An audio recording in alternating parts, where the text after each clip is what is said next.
River Road, you got me running way back home. River Road, you got me running all night long.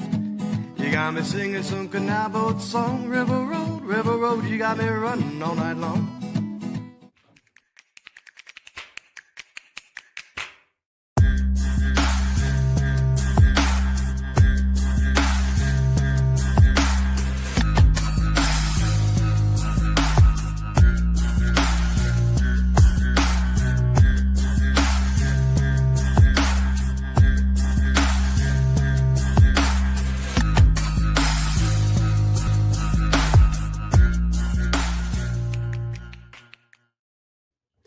All right, everybody. Welcome to a rather somber edition of Niner Nuts. I'm Dan here along with Eric, whichever way I'm supposed to point. How we holding up after the weekend? Apologies. Yes, we know we missed Tuesday. We'll blame the national championship instead of. You can just blame me. It's fine.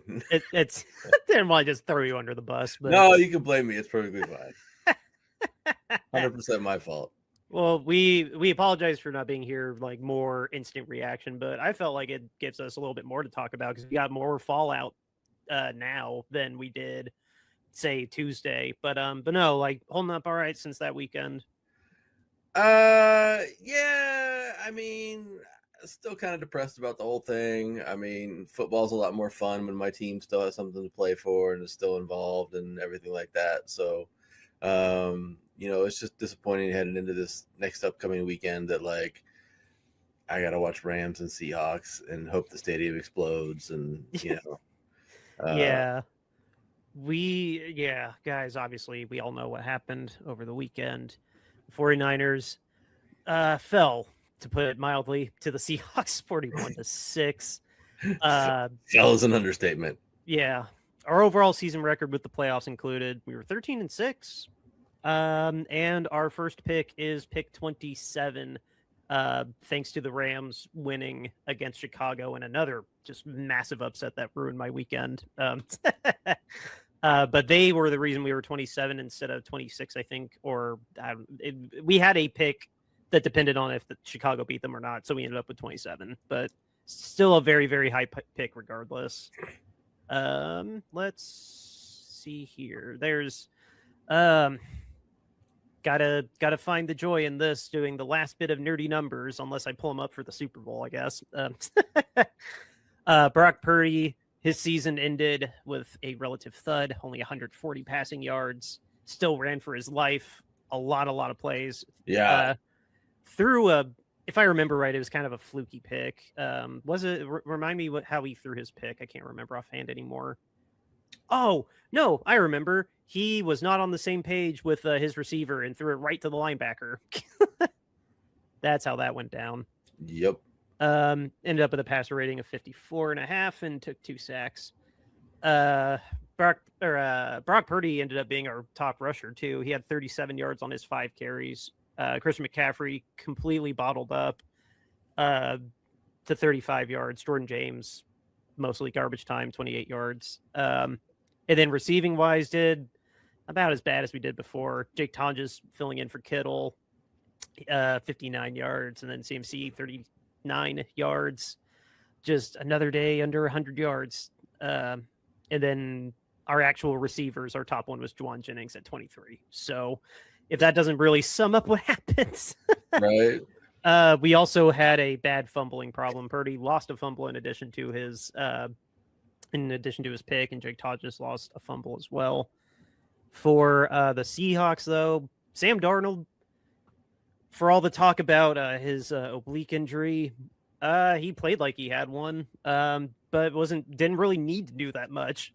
He had 124 yards and finally had a touchdown against us in 3 games. But yeah, we were pretty much decimated by Kenneth Walker, 116 yards and 3 touchdowns. And then on the receiving end, Cooper Kupp, they remembered they had Cooper Kupp on their roster. He led them with 60 yards. And Kenneth Walker also had 29 yards. And Jackson Smith and Jigba, we held him pretty well in check. They didn't really get him too involved, but he did catch a touchdown. And yeah, nothing flashy on either end of the passing, but it was really here in the running game. Yep. Once again, that our offensive line couldn't handle their defensive line, and vice versa. They won in the trenches, and Kenneth Walker, easily his best game against us that I can recall. The Seahawks, their best game against us in quite a while. Yeah. No, I won't say changing of the guards, but I mean, who was ready for this game and who wasn't? I won't say that we weren't like, I don't know. I don't want to say that we weren't ready for the game, but I don't know. It seems to me that the health finally caught up to us. The Seahawks, their roster is healthy. They are coached extraordinarily well by McDonald, and all their coaches. We just got slaughtered, and there wasn't even a glimmer of hope like there was in the last game. This was just an ass whipping as ass whippings go. It was not fun to watch. Sucked to see the season end this way, but I mean, I like to try to find the silver lining that even being here was a miracle in itself. But you'd still, even if this was our time, I wish it was not a almost 30-point blowout, or no, an almost 40-point blowout. Like, Yeah. other points came on kicks. We didn't even find the end zone. So, Yeah. Can you find any silver linings in this pretty awful game?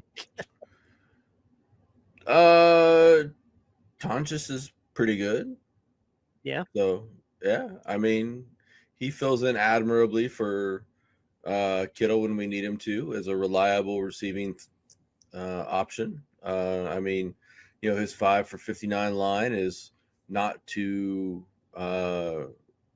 outstanding from what Kittle would probably typically do. I mean, Kittle would probably put a little bit more behind that maybe, but not too much. Do you think he would have hit 100 yards if he didn't pull whatever in his foot? Because he left in, I think, the third quarter with a foot injury. Probably not in this game because it went downhill so fast. I mean, they were still going to pull their starters and stuff. So, I mean, probably not. But, so Tom just looks like he's somebody that we want to keep around and have as a reliable backup and who may end up having to start the first 4 or 6 weeks of 2026 as Kittle comes back from his Achilles injury. Who knows how long that's going to take. But I don't feel as lost without him there. Hopefully he can work on his blocking in the offseason. Now, I'm not going to say he's going to transform into Kittle in terms of a blocker, but hopefully he can get better as a blocker and be able to contribute more in that way. I mean, I guess the secondary outside of Renardo Green played fine. Green was bad in this particular game. He got beat and burnt multiple times. But same with our linebackers. Our linebackers, like I'm glad we had them out there. I'm glad we had Kendricks and where is he? Wallow. I'm glad we had them out there, but at the same time, you still have to have a defensive line to complement the linebackers, and nobody could stop Kenneth Walker, and nobody could get to Sam. Yeah. I mean, just the problem there is just not being able to generate any real pressures and any real constant movement on the line and be able to hold back the running game. I mean, we talked about it on the podcast before the game that the key to success was flipping the script back to game 1 where the 49ers led and I won't say dominated in rushing, but led in rushing and held the Seahawks to under 100 yards in rushing. We said that was going to be the key, that we couldn't have a situation like week 18 where the Seahawks just ran all over us and dominated the running game. And lo and behold, the Seahawks just ran all over us and dominated the running game again. And then with their front four, they're able to just generate so much pressure and so much, rush and crush the pocket so much with just their front four that they're able to drop 7 back in coverage.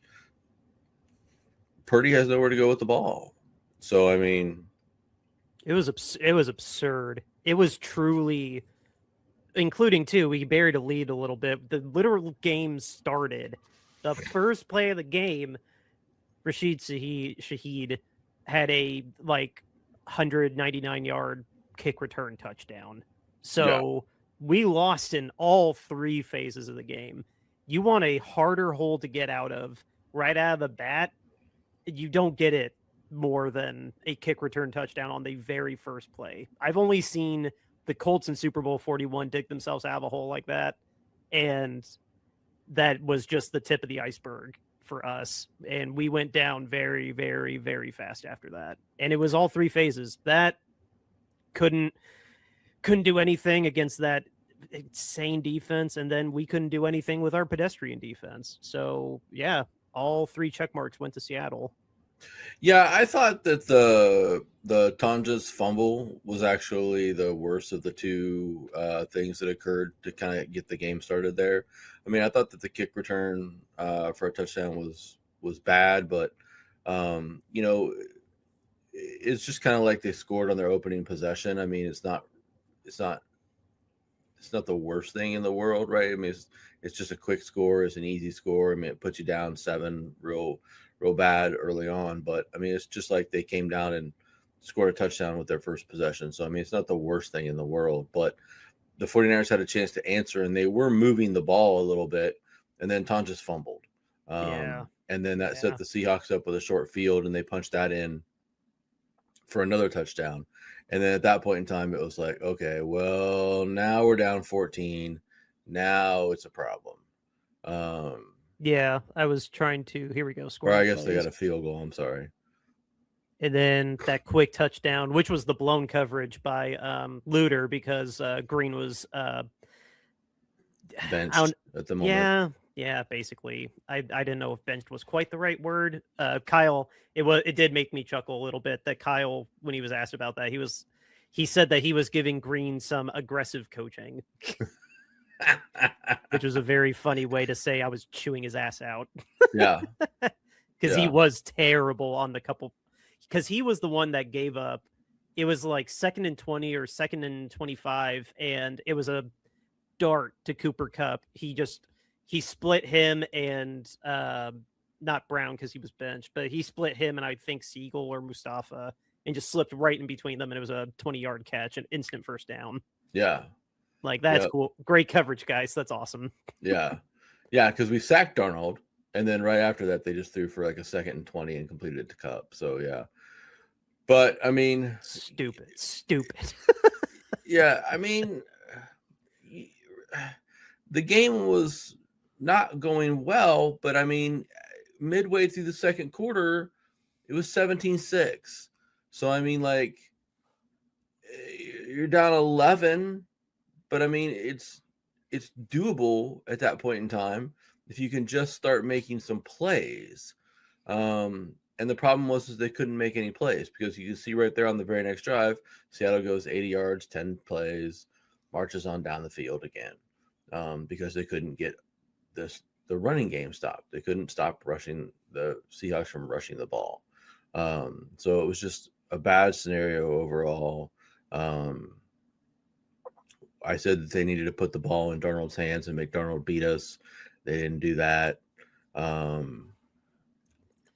It just didn't work out. You kind of hit the nail on the head, early on, Dan, when you said that the offensive lines and the defensive lines just didn't match up. So, our offensive line didn't match up with their defensive line. I think, what did they say on the telecast, that Purdy ran for like 400 and some yards scrambling, basically? He scrambled quite a bit. I don't remember exactly. I think it was, if I'm trying to remember the exact number, I think it was like 120 yards or something like that. Yeah, there was some stupid number that he scrambled around for, just running for his life during this game. And I mean, makes it incredible he only got sacked twice. Yeah. And then not one moment was comfortable in the pocket for him.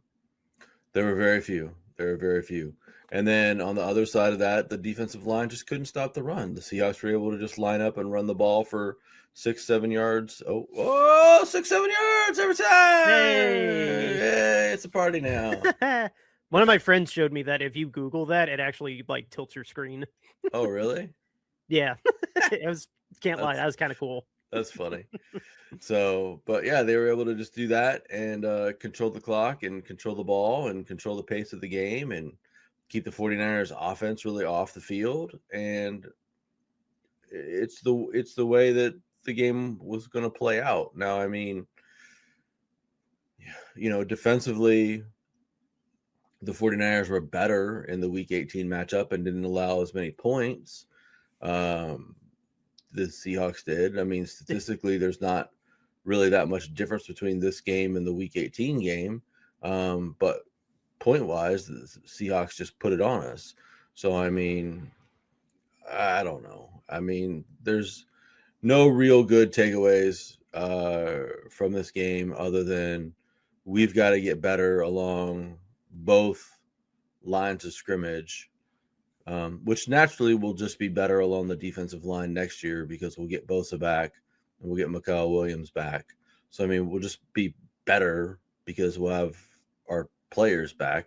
I mean, God help them, they stay healthy again. Yeah, in theory, we should just be better across the board. Like, because I mean, I don't know what we're going to do with our wide receiver room, but on defense, we're going to get so much better just from health. Because that was what killed our defense was health. Yeah, we'll get better just from health, and we'll get better just because these guys played this season. I mean, the fact that these guys get to play in 2 playoff games this season, that's 2 extra games they got under their belt, 2 extra playoff games they got under their belt, high pressure situations. You can't replicate. You can't replicate a playoff atmosphere in practice. So that is extremely valuable in itself for sure. Mm-hmm. Yeah, and it was really good for a lot of the rookies that played. Upton Stout has continued to get better and better all season long. He's 100%. He's been a really good fit and good nickel corner. Very awesome. I couldn't agree more. He's an awesome draft find. Mustafa has still continued to be good in the secondary as far as tackling goes. I don't know about his coverage skills still, but his tackling and run stuffing ability is awesome. Yeah. So honestly, there's quite a few people I really like Kalia Davis. I really hope we can keep him.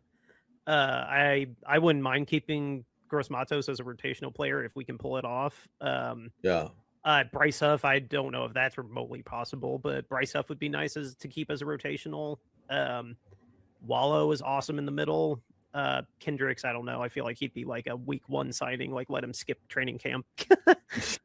But no, we like some of the guys like I think absolutely are worth keeping. Like even when Bosa comes back, when Mikael comes back, and we get shout out to Alfred Collins and CJ West. Like they both shined really brightly as rookies too. Like being put in the positions that they were. Alfred Collins especially. CJ's very promising too, but Alfred Collins, he's got a very, very bright future. He looked really rocky at the start, but he's going to be a great defensive tackle.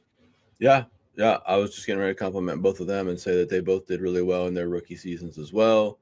So I mean, again, lots of experience, lots of good in-game learning for these guys this season and through these 2 playoff games. And so, you just have to come back and hope that next season they're able to put that together and turn that into something and make that into something more than we were able to get this season. I mean, getting to the divisional round is not bad. But you'd like to think that with the healthy roster and what they could potentially have next season, you'd like them to see them get a little bit further, some health on the defensive side of the ball and some improvements on the offensive side of the ball. And I think they can make a real run. Yeah, no, that honestly kind of gives me the segue I want to talk about the, just like going forward, like, because fortunately I'm going to take that down, at least for now. Oh, good. I'm so sick of looking at it. We have now had the state of the franchise. Took away some notes from there. So like really like looking forward and I guess eulogizing at the same time. I'll just reiterate what I was saying before. Like the fact that we were here is a miracle in itself. And I thank God Kyle got nominated for Coach of the Year. Literally today, January 22nd, Kyle was officially nominated for the AP Coach of the Year. Yeah. Just well effing deserved. Well deserved. I'm glad the AP recognized that. Because no, we lost Brandon Ayuk. We didn't play with Ricky for half the year. We didn't have Kittle for a third of the year. We didn't have Purdy for a third of the year. And then all of our defense essentially didn't come back when they got hurt. All the offensive players did, except when Kittle's Achilles popped for good. Yeah.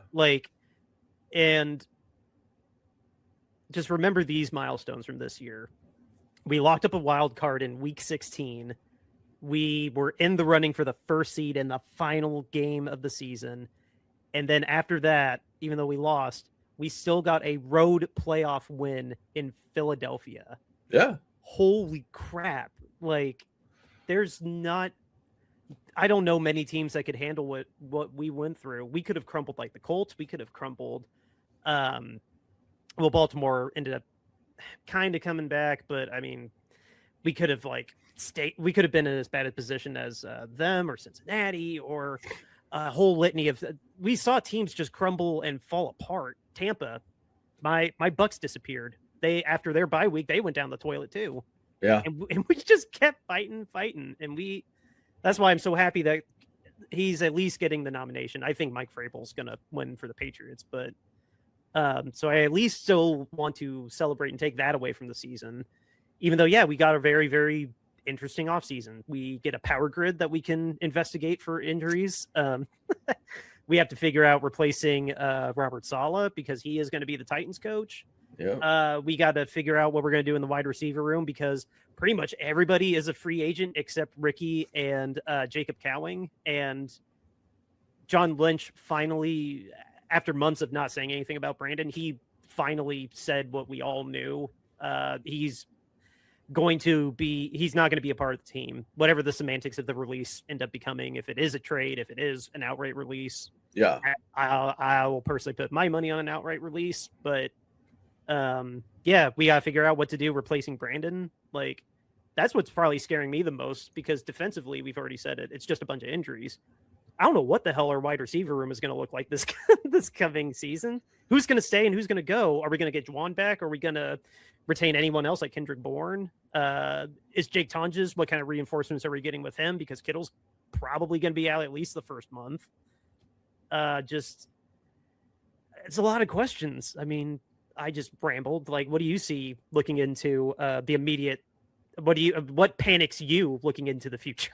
A lot of the same stuff. I mean, it's all the same stuff. I mean, it's kind of funny that we were talking about, last year at this point in time. Well, not this point in time, but last year, we were talking about the defensive side of the ball and all the worries on the defensive side of the ball and what were we going to do on defense and how were we going to compensate and all the holes that we had to fill on defense and blah, blah, blah, blah, blah, blah, blah. And now here we are.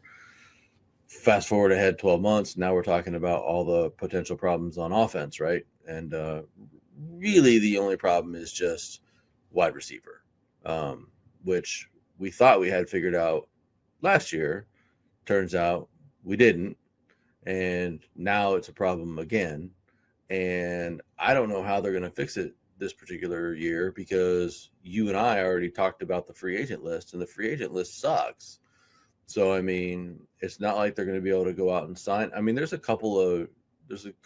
there were like 3 or 4 guys on the list. That list you sent me, Alec Pierce, it would be nice to have a real safety splitting deep threat, but that's all he is. I think we need a legit bona fide big body AJ Brown number 1 receiver. And I like Ricky a lot. I don't know if when he's healthy, knock on wood, he can be that. Because that's what Brandon was. Brandon was supposed to be our big body number 1 receiver, and he decided to go AWOL. So F us, I guess. I don't know how we're gonna replace that because Alec Pierce is not that, and I can't imagine we're trading for AJ Brown. So stranger things have happened. He does want out. I'm not disputing that. He does want out, but coming to us, John has pulled some magic, so We have traded with the Eagles in the past, so I mean it's not unheard of. So I don't know. John is unpredictable. We both know that.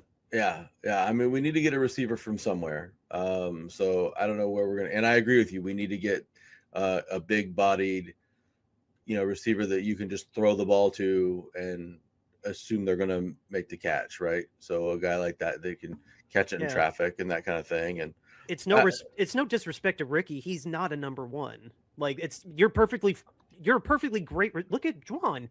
He's a perfectly great receiver, but he's just not quite a number one. Same with Ricky. It's great complementary pieces, but who is our Josh Gordon? Who is our AJ Brown? Who is our Michael Pittman? You went to Josh Gordon. I couldn't say Calvin Johnson. Yeah. Who's our wide receiver that's going to smoke all the weed on this team? Damn it, just Josh Gordon. Who's our wide receiver that's going to be suspended for at minimum 10 games every year? So, I mean, I don't know that Ricky can't still be a number one. I mean, he's just really had, he had the unfortunate circumstances where he got shot last year. And that really slowed his progression and slowed his development, slowed his ability to kind of get in and get with the team and get going and get learning the playbook and getting on the field and everything like that. But the latter half of the season, or the latter quarter of the season, he looked really good. And then even the first quarter of this season, before he injured his PCL in Jacksonville, he looked really good. Yeah. So, I mean, I don't know that he can't be a 1 or a 1A or a 1B or however you want to phrase it. You just got to, I don't know that it's not even really right to say that he can't stay healthy, because, I mean, he got shot. It's really not really his fault. Okay, he didn't get shot this year, though. No. But I mean, to say it's a trend that he can't stay healthy is not really fair. It's just it's just been the one season. So, I mean, in a PCL injury, I mean, to me, he tried to come back and play with it in the one game. I forget which game it was. I can't remember either. And he re-injured it, and they probably should have just shut him down for the season at that point in time. Because he clearly wasn't really ready to come back. And I think they just played him in the Seahawks game as window dressing, because I don't think he was really ready to play then either. But they needed to put him out there just to put him out there. So, but I don't know where they're going to get wide receiver help from. I mean, they could draft somebody at 27. I mean, they could draft a receiver at 27, but then you're putting another young rookie receiver out there. And we all know that Kyle really loves his rookie receivers. So, I mean, the odds of that guy getting on the field. So, I mean, could you bring Juwan back? Sure, I guess. But I mean, that's going to depend if they can meet in the middle, because Juwan, I don't know. We got to know where Juwan is thinking, because he was betting on himself, and he did hit, I think, was it 9 or 10 touchdowns? I don't remember if he hit double-digit touchdowns, but this year? Yeah. No, he caught a lot of touchdowns. I don't know. Look it up. I can't remember if he caught 9 or 10. But yeah, yardage-wise, I think it was only like 600 or 700, but it's got to be what are his expectations and what he thinks he can pull from us, and then the other way around. Like, he did catch 9 touchdowns. I'll be damned. Okay, I thought he hit 10. But yeah, so can we meet in the middle? He is going to know that we need him, so we don't have that leverage. So is he going to stranglehold John for getting Brandon's money, or? I'm not paying him Brandon's money. There's no way. No, I wouldn't pay him Brandon's money. But what is enough money that's not Brandon money to entice him? Because frankly, unless he has a crystal ball and can find some magic diamond in the rough, kind of like Juwan was, or if he can make some amazing trade for someone like AJ Brown, or I thought DJ Moore, because DJ Moore is going to be persona non grata in Chicago after that terrible route he ran that cost the game.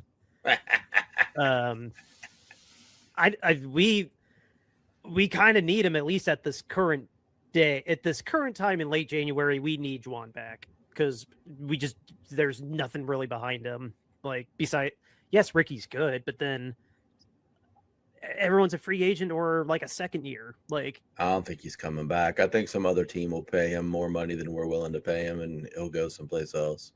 So, that it's not wouldn't surprise me. Yeah, which is not a bad thing. I mean, fine, go get your money. You deserve that after all the years of being a restricted free agent and playing for us for peanuts. I mean, that's fine, and I don't begrudge him that at all. I mean, he got to a Super Bowl with us, so he threw a touchdown in a Super Bowl. It's not like it's not like he's got bad memories with us. Yeah, I mean, I guess I don't know. I mean, hopefully he gets the opportunity to go to another franchise that's actually good.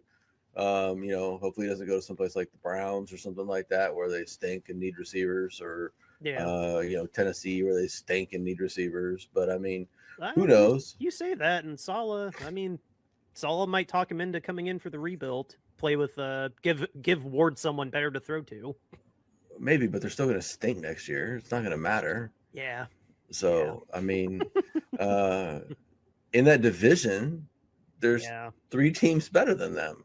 Yeah. So we'll see. That's generous if the Colts can get back. Hopefully. Yeah, they'll be fine. But so I mean, he'll probably all my teams went down the crapper this year. Not Indiana. Yeah, true. And I was trying to save that for the end. That was the only good thing that happened this weekend. Be proud of me. I was deliberately waiting to save any talk about that until the end because I'm a professional, damn it. And this is a Niners podcast. All right. So, but yeah, hell yeah, Indiana. But save my piece for that later. So I think Jennings will end up going someplace else with a more. I mean, the Steelers need wide receivers. I mean, there's all sorts of teams out there that need receivers, and they're probably going to be willing to pay him. Steelers are going to need a quarterback. Steelers are going to need a quarterback as well. There, he can go play a quarterback there too. Wasn't that wild that in high school when he was like 17, he was rated higher than Joe Burrow and Josh Allen? Yeah, and Lamar too. That is just wild. I can't. Yeah. And then he gets to where was it, Tennessee, and they were like, wide receiver. Yeah. It's weird how that goes in life for those guys. I mean, just catching passes from the astronaut too. Yeah. So I mean, I don't know. I don't think we'll be able to keep him. So I don't know what the receiver room is going to look like. It's going to be really strange. It's going to be filled with a bunch of new faces and new. Kendrick Bourne, baby. I mean, I'm not opposed to bringing Kendrick Bourne back. He's a popular guy on the team. He's a popular presence in the locker room. Yeah. I mean, he's shown that when given the opportunity, he can make plays and he can do good things on the field. I mean, he had 200-yard plus games for us when Mac was out there. I mean, it would just take him some time to develop some chemistry with Purdy. Is Robinson a free agent too? I can't remember I think we got Robinson on a 2-year deal. So I think he's a contract year. I don't think he's an outright free agent. I'll look. I would love it if, if we could get Robinson more involved. I feel like that was something we could have definitely done better at utilizing Robinson because he had plenty of gas in the tank from what I saw, the way that he was running routes. Yeah, I don't know why we just didn't. I don't know, like he just didn't seem to click for whatever reason. You know what I mean? Yeah. Oh yeah, if you're looking it up, but. Yeah. Okay, well, I'm glad we're on the same page that the wide receiver outlook is very opportunistic.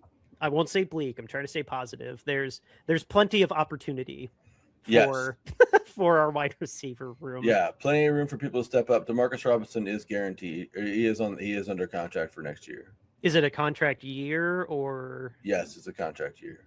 Okay. I'd imagine at his age we can make him play that year without an extension. Yeah, he's 32. Yeah, he's my age. That's awesome.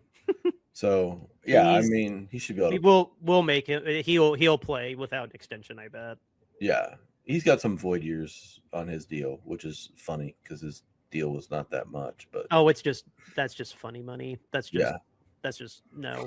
I was talking about with Brandon yesterday. Like the void years are just for cap. Like we've paid DeMarcus that money, but it's not going to count until then. Like it's, I don't know, cap.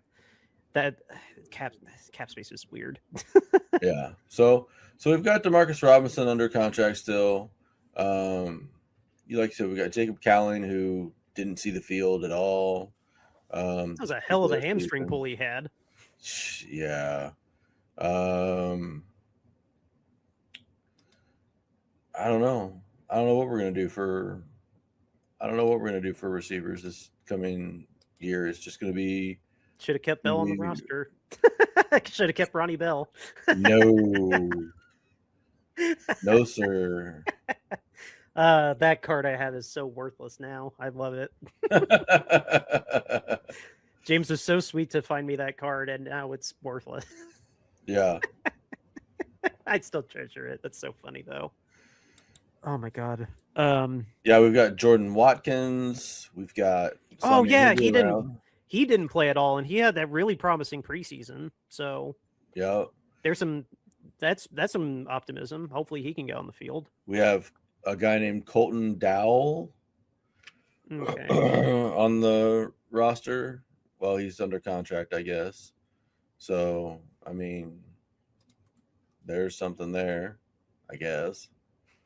So, but it's going to be, they're going to have to make some moves. They're going to have to try to pry someone away from someone else, I would guess. I mean, you have to be a malcontent somewhere else that needs out like A.J. Brown, and they're going to have to try to pry him away and stash him on the roster. But I don't know how they're going to make that happen. So we'll see.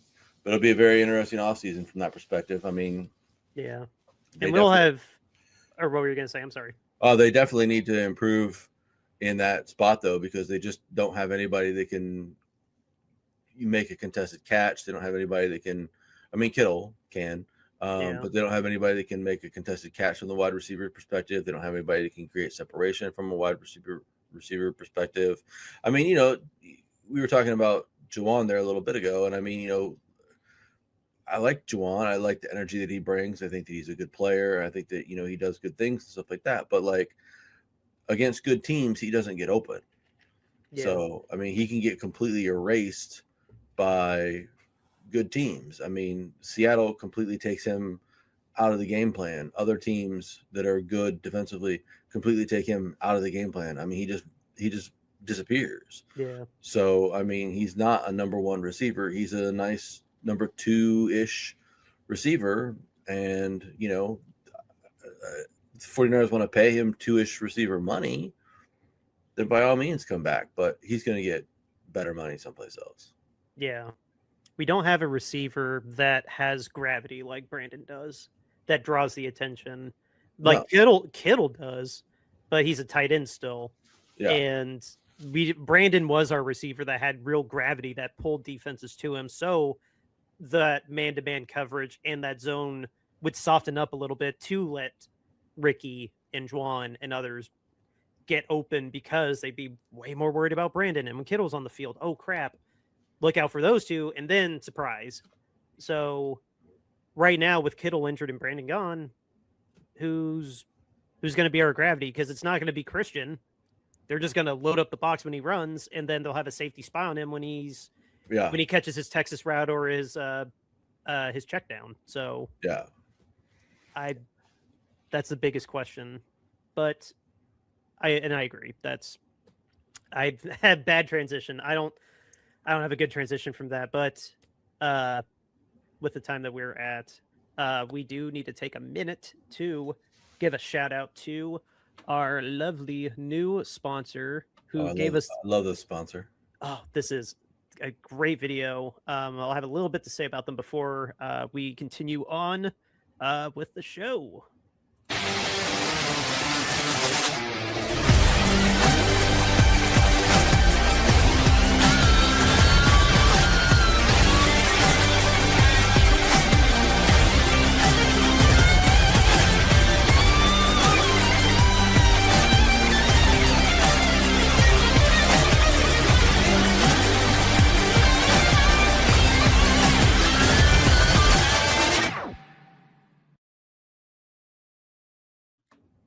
Yes, guys, one of our sponsors is the Columbus Lions of the AAL Football League.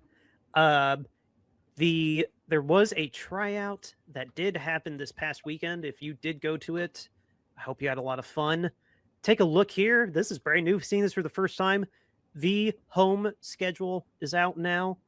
They are playing the Tri-City River Gators, the Wheeling Miners, the Mississippi Wolfpack, Jersey Bearcats, Carolina Predators, the Peach State Cats. That's awesome. These names are awesome. So yeah, you can definitely go on here, take a look at ticket options, follow them on all their socials. If you have an opportunity to go check out one of these games, go do it. We are going to have AAL content here on the Shady Sports Network. Follow our socials for more information on that. Can't lie, this is pretty cool. I'm very happy these guys are a sponsor for us, and I'm definitely going to be checking them out wherever I can find them on streaming because I cut the cable. But this is awesome. Love these guys. Okay, so pulled that down. All right, so you know what? Like, we're gonna have a whole off season to really dissect and get into this, and I'm ready to. We need to talk. We need to tell James. Sorry for kicking the Eagles out of the playoffs. So, before we really get into it, I will continue divulging away from the NFL for just 2 seconds. Oh, look what came in the mail today. Oh, look at that. Oh yeah, the on-field hat. Nice. The one good thing that happened this weekend, my Indiana Hoosiers, they went on to play Miami, the U in Miami, and sucks to be you guys. Oh man. I'm just over the moon. I couldn't believe it. I know it's the same story from any Indiana fan that you will ask or hear about when you go online. Like, I've already heard Rich talk about it. I listened to a little bit of Pat talk about it, but it's truly like, this is just unreal. It's hard to put into words just how amazing this is that Indiana, of all schools in this wild west of NIL, still very young into this experience. Well, we're only on like the third year of NIL, and we hire this coach from James Madison, and he just whips it out right there on the table and says, "I win. Google me." And 2 years later, we're won the Natty. It's just the losingest school in FBS history, and the laughing stock of the Big Ten for decades, and just stuck our birds up and said, "Come get us," and no one did. Yeah. Cannot believe it. Yeah, very impressive. Just on cloud nine, man. You won a Natty Nat last year. I got a Natty this year. James doesn't cheer for college, so we can't continue this on for a third year. But well, the Buckeyes could win the Natty again next year. It'd be fine. Yeah, no, that's true. This is gonna have some gravity for our next matchup next year. Yeah. They should play in the regular season next year, I would think. I don't know what the schedule is. I haven't seen it, but whether it's the playoffs or not, like, we're gonna both put our Natty hats on, and that's gonna be a hell of a game. I cannot wait. But just like an interruption for a sponsor, I wanted to go ahead and interrupt that. Yes, proud Hoosier fan. I'm so excited. So I'm not going to go to Bloomington to celebrate because I don't want to be in a crowd that big, but because the town of, it's amazing Bloomington's not burned to the ground right now. Fernando Mendoza actually was at a signing at a store in Bloomington, and literally people were like 24 hours in advance waiting outside of the store that he was going to be signing things at. Oh, wow. Minutes, by the way. Only 90 minutes. It's incredible. I don't think it is hyperbole to say that this is one of the greatest sports stories of all time. I know it's biased coming from me, but I don't know. When I objectively look at the check marks for like what's a great sports story, how the hell is this not one? For sure. They play Indiana on October 17th, by the way. Ooh, hell yeah. At Ohio, I'm guessing? No, in Indiana. Oh, guess what game's probably going to sell out the second the tickets are on sale? Not all of them, frankly. Yeah. But no, thank you for allowing me 2 minutes to relish in this. Slurp up your championship all that you want, man. You deserve every bit of it. So It's just incredible. This was the one nice thing that happened when the Bears lost and the Niners lost, but it was still in the last minute. I thought, oh damn it, we're gonna blow it to a 7th-year college player on the final drive, or 6th-year, whatever. I know Beck's been there forever. He's not even taking classes. we're gonna blow it to Carson Beck because of a boneheaded false start and just F me sideways. Like, it's all spiraling in my head. Like, oh my God, all 3 of my teams are going to lose this weekend. We're going to be the 07 Patriots of college. And then thank God he threw a pick. Yeah. Oh man, just cloud9. It's the Super Bowl of college. Like, yeah, I finally get to have this feeling of like one of my teams won a championship that like I truly love that much. Like, I was happy for Chicago. I'm still somewhat fair weather-ish when it comes to baseball. Like, this, how much this means, or a Super Bowl it means compared to those, is immeasurable difference. Oh yeah. Not that I wasn't happy when the Cubs finally won the Super Bowl, the World Series in 2016, but yeah, I'm not trying to like rub it in or like doesn't bother me in the slightest bit. Love it. So it's a good victory. It's a well-deserved win for your team. So nothing wrong with that at all. So I told my wife, and then we can talk about the championship weekend. I told her that what we witnessed is true sports history, and how rare it is to see objectively like a Cubs winning the World Series, like the Patriots pulling off 28-3, Nick Foles winning the Super Bowl as a backup. Like, true sports history. Yeah, it is so rare to see a moment like that happen, and it just, I'm man enough to admit I cried. I couldn't believe it. Just never gonna forget it. Gonna tell my daughter about it when she's born. I cannot wait. Yeah, that's awesome, man. That's awesome. But yeah, that was the one fun day of this weekend. Now let's talk about the championship game that neither of us want to watch. Usually our Friday episodes, we have a parlay ticket. I volunteered we skip that, at least for this weekend. Like, let's save it for the Super Bowl when it's the Christmas of betting. The NFC Championship is going to be the Rams at the Seahawks.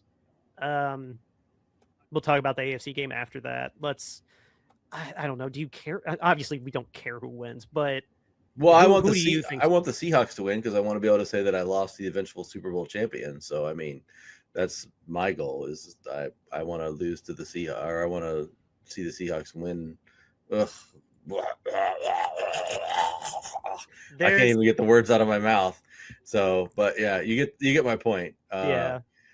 I mean, I like Sean McVay better, and I like Matthew Stafford's story. Like, if he wants to retire because his back is always broken in the offseason, like if he wants to retire a champion, that'd be a great story. Yeah. If Sam Darnold has the ultimate redemption with Seattle, that's also objectively a great story.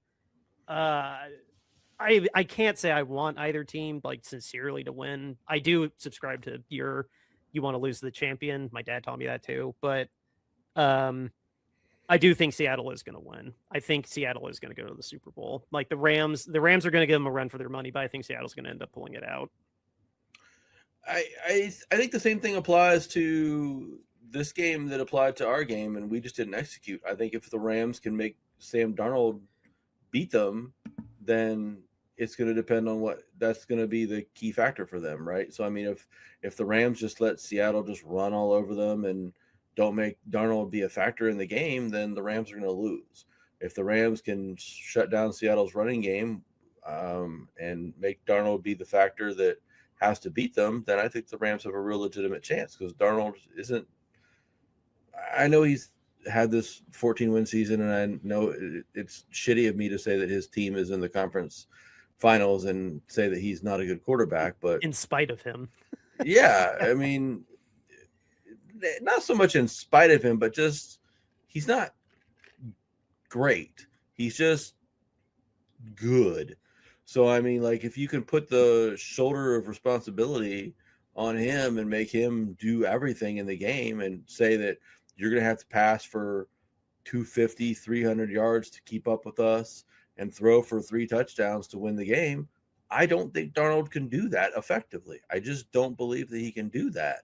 So that, I think, is the Rams' key to victory. And I think the Rams have better personnel to be able to force Seahawks into that situation. Now, at the same time, I think Seattle can do the same thing to the Rams that they did to us. I think they can use their front four to get pressure on the Rams and just play 7 in coverage and make it very difficult for Stafford to find places to throw the ball. Now, will he still find some places?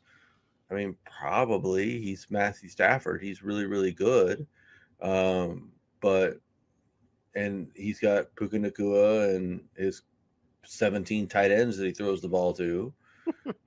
So, I mean, he'll probably find a way to generate some sort of offense. But I would say that Seattle is probably going to win this game as well, because I just think that they're better on both sides of the ball. They're very complete. The Rams are the Rams are susceptible. They're especially on defense, not so much on offense, but they're susceptible on defense. And I don't know, like, really, really oversimplifying it compared to you. I don't know. I just feel like Seattle's just got that mojo. They got that intangible right now. Like, they're going to be at home. Not that home field is truly like a game breaker, but it might be. It is in Seattle. Seattle is insane. The way they designed that stadium, it actually is a factor. Yeah. We got a new pope this year, and the Seahawks won the last time there was a new pope. So I mean, I say that jokingly, but I don't know. My gut just tells me that Seattle's just got it right now, and they might actually win the Super Bowl too. Looking at the AFC side, I mean, it'll be more of a toss-up if Trevor Siemian and the Broncos actually beat the Patriots, but assuming the Patriots win, which is, spoiler alert, my pick. But it's everybody's pick. The Broncos have no shot.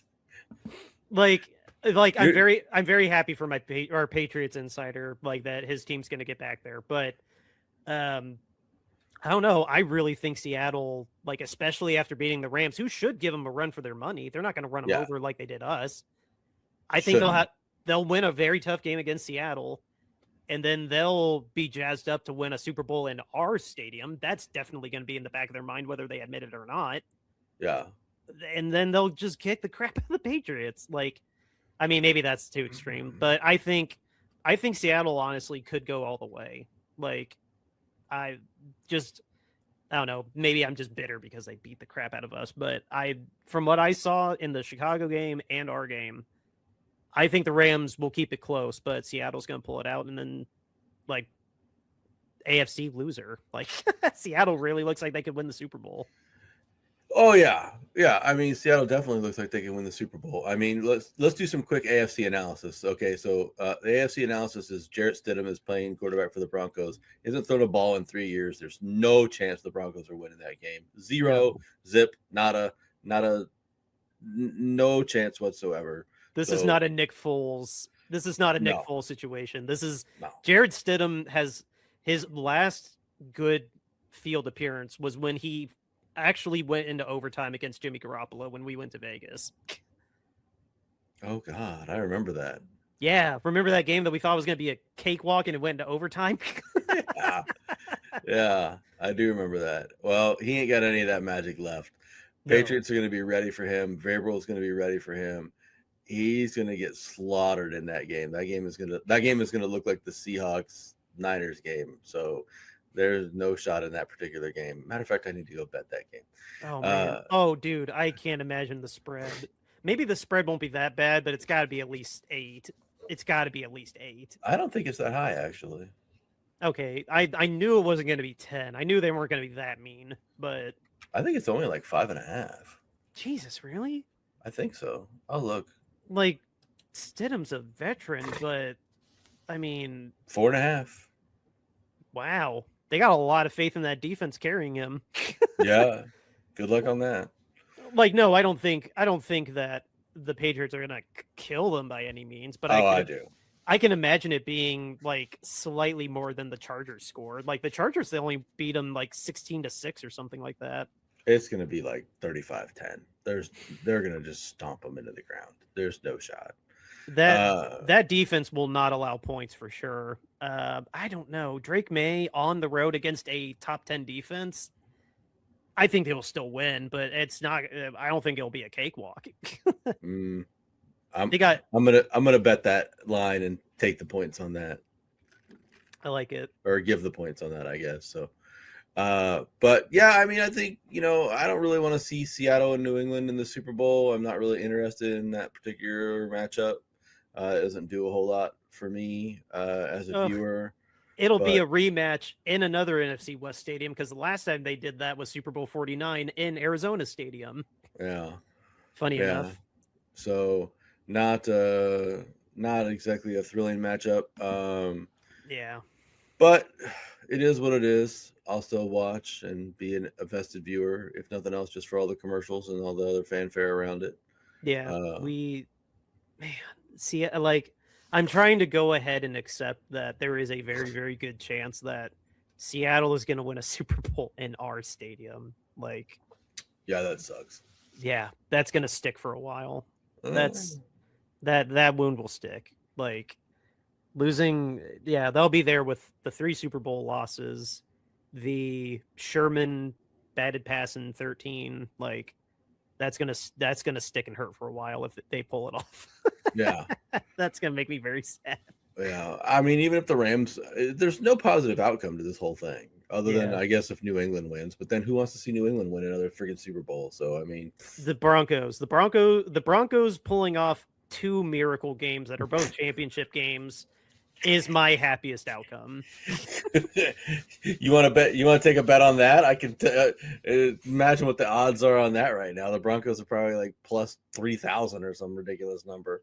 I will take a look and I will sincerely think about that. But I think with that, we will have complete Super Bowl preview and conference championship breakdown on Tuesday because I'm not delaying us. That was a special delay for me. Thank you for letting me watch my team win on Monday. But yeah, we will be back on Tuesday to talk about the championship weekend breakdown. For now, though, we need to go ahead and give a shout out to our second sponsor. If I can find their graphic, maybe. I think I lost it. I hope I didn't, but might have. Here we go. Royal Retros. What is Royal Retros? It's your go-to place to get yourself an authentic throwback jersey, whether it's football, basketball, or baseball, any of the major sports that got you covered. All of us Bay Area fans, go ahead and check out the Candlestick collection. It's curated with us in mind, whether it's the 49ers or the baseball giants. Check it out. And when you find something you like, throw it in your cart. And then you can use the promo code Shady Sports, and they'll get you 10% off of your order. Again, it's promo code Shady Sports, 10% off of your entire order, not just special items, everything. And not only will that help us out at Niner Nuts, it helps out everybody in the family of programming of the Shady Sports Network. Excuse me, one last time. It is Royal Retros. Promo code Shady Sports gets you 10% off of your entire order. RoyalRetros.com. Go get yourself an authentic throwback jersey today. Did you see those odds before I do the t-shirts? Yes, the Broncos are plus 1,100 to win the Super Bowl. Holy crap. Well, that's not that bad. I thought it'd be way higher than that. I mean, 1,100 is not that much. So that's still okay. Yeah, and that's not astronomical, but no. I mean, the Patriots are plus 250. So I mean, the Broncos are only like 4 times higher than that. Okay, not too bad. No, that's okay. I might throw $1 on that. I might. Hey, Burn your dollar in the backyard and save yourself some time and effort. I'm wearing one miracle. Like You are. Look, if Jared Stidham comes in and takes the Broncos past the Patriots and then to the Super Bowl and then past either the Rams or the Seahawks, that will be one of the greatest football stories ever told. Yeah. It literally up there with Nick Foles. Oh yeah. Probably even more so. Yeah, less games. Nick Foles at least got to play the last 2 games of the season. Something like that, yeah. Or no, I think he maybe played for the whole last month. I don't know. Our resident Eagles fan's not here. Yeah. Hopefully he'll be back next week. We'll see though. Yeah, that'd be great. Housekeeping note on James, he should be back next week. Yeah. Anyway, t-shirts. We are selling t-shirts. Why? Because we were inspired by the lack of accountability on owners. They do a lot of stuff that we don't find out about until after the fact or after the damage is done, if at all. So it's funny that we always talk about the PowerPoint from Mr. Snyder when he was one of the worst owners of all time.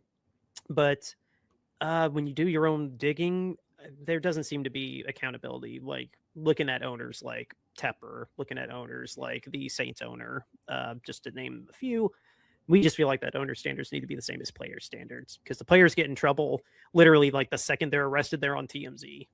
Not that there shouldn't be punishment for them, but owners need to set the example for the players. So they need to be held to the same standards. So hashtag owner accountability.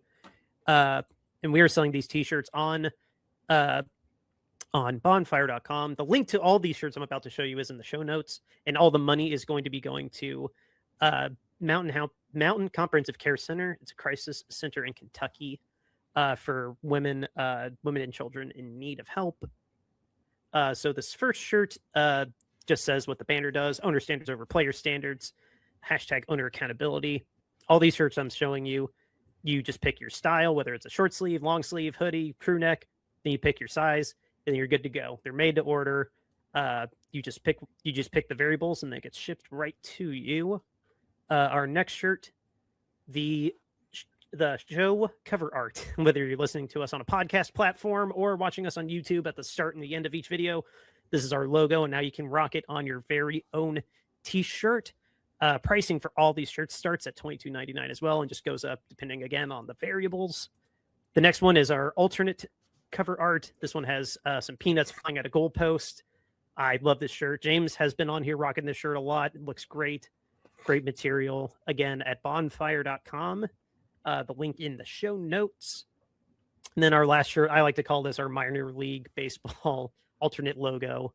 It is a peanut eating peanuts, now patiently waiting for just the conference championship, and they'll be waiting for the Super Bowl. And then after that, calendar gets sparse after that. Start of free agency, the draft. But yeah, our alternate peanut shirt is there as well. And just to reiterate one last time, all the proceeds of these shirts will be going to Mountain Comprehensive Care Center.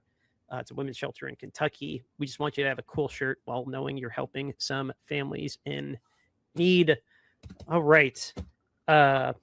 Any big splashy news blurb, say saving the coaching carousel for probably another episode because that's so much to break down. But any big splashy news blurbs? The Ravens are hiring a coach. They're hiring the Bolts Minter as their new head coach. Oh, yeah, the defensive coordinator. That's right. Yeah. And then probably the only other big thing of real note was that McCaffrey was nominated for MVP finalist. He was one of only 2 players ever to be a finalist for 3 AP NFL awards in the same year. Joe Burrow was the other. Yes. Thank you for reminding me of that. McCaffrey was a finalist for MVP, Offensive Player of the Year, and Comeback Player of the Year. Honestly, well deserved on all fronts. We don't know who's going to win MVP. It's probably going to be Drake May. I almost said May Drake, or Stafford, from all I could tell. But well deserved. I'm glad they didn't skimp on him, just being one of the most valuable players in the league. Yeah. And then same with the offensive player, and then it's weird to call him a comeback player. I don't know why, even though I know he didn't play like at all last year. But yeah, him winning, I would be surprised if he didn't win comeback, but I don't think he's going to win the other two. Let's see. He is against Trevor Lawrence, Stephon Diggs, Aiden Hutchinson, and Dak Prescott for comeback player of the year. If it's not him, it's Dak. Yeah, I would think so. I don't think any of those other players are really worthy of comeback player of the year other than Dak in my mind there. And then offensive player of the year, good grief. Yeah, it's Dak, right? Yeah, that's Puka Nacua, Bijan Robinson, JSN, May, and McCaffrey. So that's a pretty stacked roster there. I don't think I could see Bijan winning it because Bijan was the first team All-Pro. Yeah, possibly. For what it's worth, Puka and JSN were unanimous selections for All-Pro. Okay. So they're probably going to be the lead dogs in the race there. I don't think McCaffrey's got a shot at either Offensive Player of the Year or MVP. No. But he certainly has a real right to comeback Player of the Year. He only plays like 5 games last year, and then has another 2,000-yard season. Yeah, I don't like, no disrespect to the other guys, but I don't think any of them hold a candle to that other than Dak Prescott. Yeah, I mean Trevor Lawrence's season this year was pretty decent. You can't win it you can't win it from coming back for being ass though. Well, Lawrence got hurt at the end of last season, so that's why he's winning. So nominated. But I think he only missed a month. I mean, like he didn't miss like a ton of the season. So I mean, yeah, I don't think he's really kind of a weird nominee in that particular category. Diggs had a decent season. I mean, that wasn't bad there. I wouldn't say a superstar season, but no. Aiden Hutchinson had 14.5 sacks. That's not too bad. That's pretty good, pretty darn good.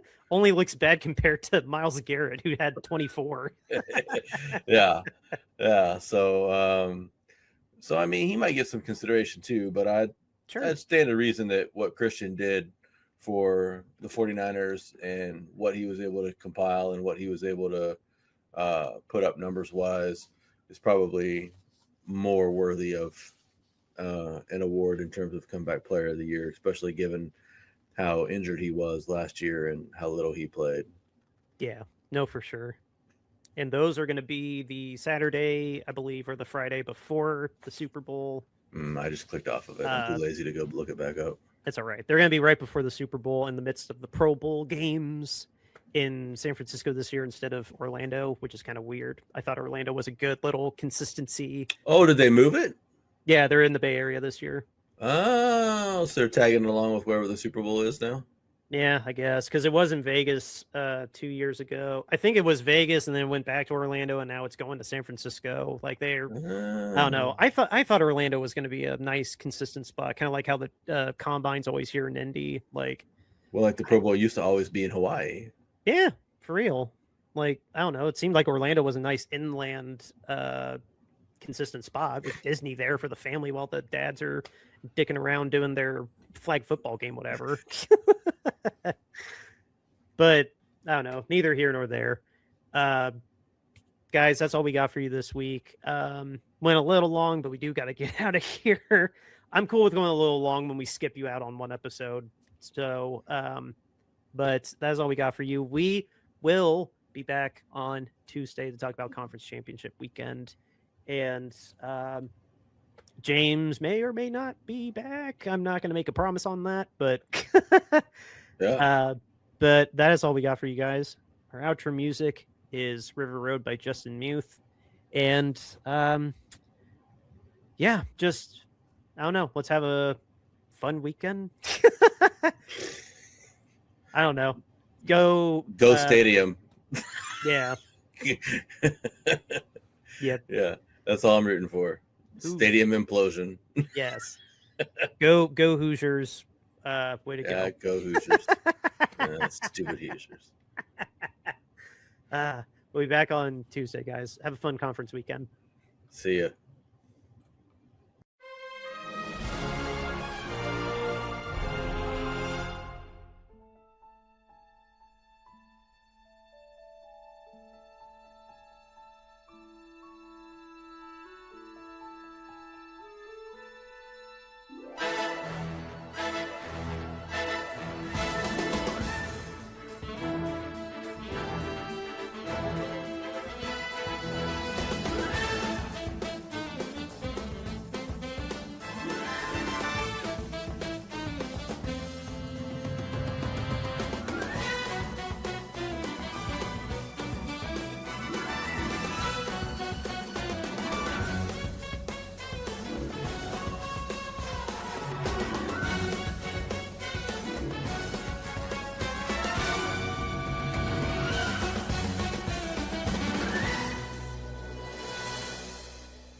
River Road, you got me running way back home. River Road, you got me running all night long.